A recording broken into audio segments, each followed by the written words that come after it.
When I was younger, I had one dream that kept me awake at night and got me out of bed in the morning.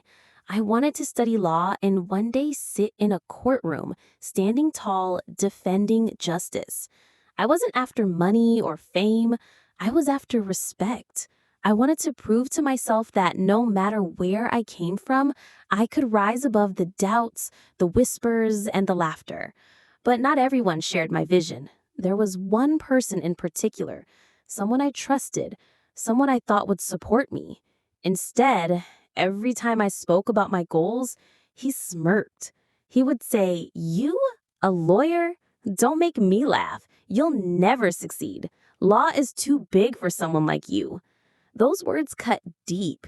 They weren't just casual insults, they were daggers thrown at my dreams. At first, I tried to brush it off. I told myself he was just teasing, maybe even pushing me to try harder. But it wasn't a joke. The more I opened up about my ambitions, the harsher he became.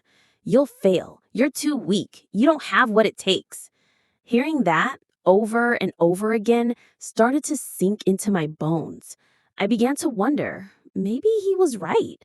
Maybe I was aiming too high. Nights became the hardest. I would sit at my desk, books open in front of me, but tears blurring the words. My heart felt heavy with doubt. I thought about giving up, about choosing an easier path just to silence the criticism.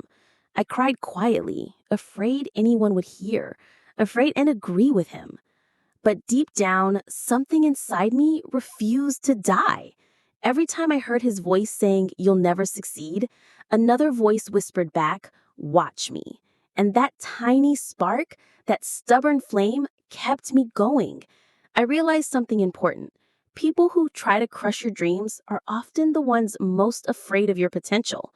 He wasn't just doubting me, he was afraid of the person I could become. So I made a decision. I wouldn't let his words define me. I wouldn't let his laughter be the soundtrack of my life.